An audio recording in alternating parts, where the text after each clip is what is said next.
जाहिर है, ऐसे शीर्षकों के साथ आप नॉन स्टॉप मनोरंजन के बादशाह से मनोरंजन की उम्मीद करते हैं।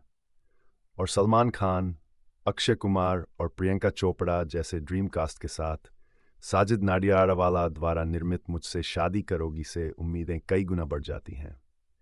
जब आप सीजन की सबसे बहुप्रतीक्षित शादी देखने के लिए थिएटर में जाते हैं तो आपके मन में कुछ सवाल आते हैं। क्या मुझसे शादी करोगी भारी उम्मीदों पर खरी उतरेगी? क्या सलमान और अक्षय के बीच की केमिस्ट्री, जो पहली बार एक साथ काम कर रहे हैं, धमाकेदार होगी? अगर हाँ, तो कौन होगा शो का दिल? आइए एक एक करके प्रश्नों पर विचार करें। मुझसे शादी करोगी डेविड धवन की पिछली फिल्मों की ही श्रेणी में आती है। इसका फोकस मनोरंजन पर है, जान देने या शिक्षित करने पर नहीं। जहां तर्क पीछे छूट जाता है और सिर्फ 2.5 घंटे का शुद्ध, मिलावट रहित मनोरंजन ही मायने रखता है। इस लिहाज से मुझसे शादी करोगी बेहतरीन है। इस फिल्म को देखने से पहले अपने विचारों को घर पर ही छोड़ दें और आप इस मज़ेदार सफ़र का और भी ज़्यादा मज़ा लेंगे। डेविड धवन की पिछली फिल्मों में संजय दत्त और गोविंदा के बीच स्क्रीन केमिस्ट्री बेहतरीन थी, और इस बार मुझसे शादी करोगी में भी दोनों की दोस्ती कमाल की है। वास्तव में, अगर दोनों कलाकार एक दूसरे की तारीफ नहीं करते तो यह फिल्म औंधे मुंह गिर जाती। दोनों में से कौन बेहतर है, ये नीचे कुछ पैराग्राफों में पढ़िए।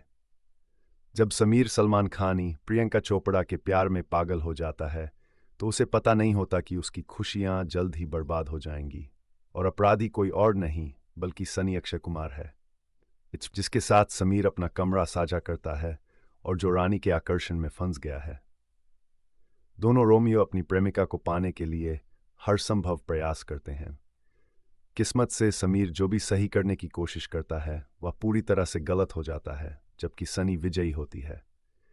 इस उत्पात को और बढ़ाने वाले हैं रानी के अनुशासन प्रिय सेना अधिकारी पिता और समीर के ज्योतिषी मित्र मुझसे शादी करोगी। डेविड धवन की अनिल गोविंदा अभिनीत फिल्म दीवाना मस्ताना की ही शैली में आती है। वन अपमैनशिप का खेल, जो उस फिल्म का आधार था, बिल्कुल मुझसे शादी करोगी का भी सार है। मुझसे शादी करोगी में कई मज़ेदार पल हैं। फिल्म की शुरुआत में ही मंच तैयार हो जाता है जब सलमान एक ज्योतिषी राजपाल यादव से टकराते हैं, जब वह अपनी जिंदगी की नई शुरुआत करने गोवा पहुंचते हैं। लेकिन फिल्म असल में तब आगे बढ़ती है जब अक्षय घर में पहुंचते हैं और सलमान के साथ कमरा शेयर करना शुरू करें। दरअसल कहानी में अक्षय का आना सिर्फ बातों को और बढ़ा देता है, और उसके बाद दोनों अभिनेताओं के बीच जो चूहे बिल्ली का खेल चलता है वह वाकई बहुत मज़ेदार है। अमरीश पुरी के साथ दो रोमियो की बातचीत विशेष रूप से उद्यम के उच्च बिंदुओं में से एक है, और सलमान को मात देने के लिए अक्षय द्वारा अपनाई गई रणनीतियां मूर्खतापूर्ण लग सकती हैं, लेकिन फिर भी मनोरंजक हैं। इंटरवल के बाद के हिस्से भी उतनी ही तेजी से आगे बढ़ते हैं, जिससे दर्शक पलक झपकाने का मौका नहीं पाते। क्लाइमैक्स, जब सलमान क्रिकेट पिच पर प्रियंका के लिए अपने प्यार का इजहार करते हैं, वाकई अलग है, और क्रिकेटरों की मौजूदगी दर्शकों को चौंका देगी। साथ ही नवजोत सिंह सिद्धू की अंग्रेजी में विशेष टिप्पणियां दर्शकों को हंसा देंगी। अंत में लड़की किसे मिलती है, इसका खुलासा यहां करना उचित नहीं होगा। डेविड धवन अपनी तरह की फिल्मों के लिए जाने जाते हैं, और मुझसे शादी करोगी में जो मसाला है वह मसाला मनोरंजन की तलाश करने वालों की भूख को शांत करने के लिए पर्याप्त है। मॉरिशस के कुछ मनोरम स्थानों पर स्टाइलिश तरीके से शूट की गई बिना किसी दोहरे अर्थ के ये फिल्म एक बार फिर साबित करती है कि केवल डेविड ही ऐसी कहानियों को बिना किसी अस्पष्ट कथानक के साथ पेश कर सकते हैं। फिल्म में बहुत ही युवा उन्मुख भावना है, जो शुरुआती रीलों में बेवॉच जैसे हिस्सों, समुद्र तट पर प्रमुख शव से शुरू होती है, जो आज के समय में आकर्षक है। अनीस बज़मी की स्क्रिप्ट काल्पनिक पलायनवादी सिनेमा का एक बेहतरीन उदाहरण है। हालांकि फिल्म में कई रोचक क्षण हैं, लेकिन इंटरवल के बाद की अवधि में गति थोड़ी धीमी हो जाती है, क्योंकि एक बिंदु के बाद एक दूसरे से आगे निकलने का खेल थमने लगता है। लेकिन क्लाइमैक्स फिर से फिल्म को ऊपर ले जाता है। दूसरे भाग में थोड़ी सी कटौती ही मदद करेगी। संजय एफ गुप्ता की सिनेमेटोग्राफी बेहतरीन है। वैसे तो मॉरिशस में कई फिल्में शूट की जा चुकी हैं, लेकिन गुप्ता के लेंस ने इस जगह को इतनी खूबसूरती से कैप्चर किया है कि ये बिल्कुल एक नई जगह लगती है। रूमी जाफरी के संवाद फिल्म के मूड के अनुरूप हैं। इस तरह की फिल्में बुद्धि और हास्य पर आधारित होती हैं और रूमी के वन लाइनर पूरी तरह से मनोरंजक हैं।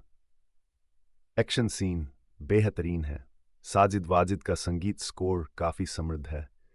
रब करे, जीने के हैं 4 दिन, लाल दुपट्टा और टाइटल ट्रैक बेहतरीन है और हर ट्रैक की कोरियोग्राफी खास अंक की हकदार है। कलाकारों में से यह कहना वाकई मुश्किल है कि शो के अंत में कौन सीटी और ताली लेकर जाएगा। सलमान खान एक अच्छे अच्छे आदमी की भूमिका में हैं। उन्होंने अपने किरदार को जोश के साथ निभाया है। अभिनेता न केवल आकर्षक दिखते हैं, एक तारीफ जिसे उन्होंने स्वीकार करना सीख लिया है, बल्कि जिस सहजता से वे हास्यपूर्ण भागों को संभालते हैं वह अविश्वसनीय है। जब अक्षय वास्तव में फिल्म में अपने कामों को कम करके आंकते हैं तो आपका दिल सलमान के लिए दुखी हो जाता है और ऐसा केवल उनके प्रभावी चित्रण के कारण होता है। अक्षय कुमार एक रहस्योद्घाटन है। उन्होंने पहले भी 2 बार कॉमेडी करने की कोशिश की है, मिस्टर एंड मिसेज खिलाड़ी और खाकी, और दोनों में ही उन्हें प्रशंसा मिली। मुझसे शादी करोगी के साथ उन्होंने अपने पिछले काम को पीछे छोड़ दिया है। उनकी टाइमिंग शानदार है और जिस दृढ़ता के साथ वे अपने व्यक्तित्व में मौजूद बुराई को सामने लाते हैं उसकी चर्चा आने वाले दिनों में होने वाली है। प्रियंका चोपड़ा ने भी खुद को उतना ही बेहतरीन ढंग से पेश किया है। हालांकि इस भूमिका के लिए वास्तव में नाटकीयता की आवश्यकता नहीं है, लेकिन सुंदर लड़की ने अपने किरदार को सहजता से निभाया है। साथ ही वह सलमान और अक्षय दोनों के साथ बहुत अच्छी जोड़ी बनाती है। अमरीश पुरी बेहतरीन है।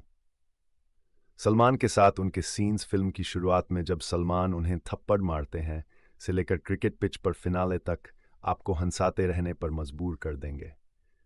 राजपाल यादव में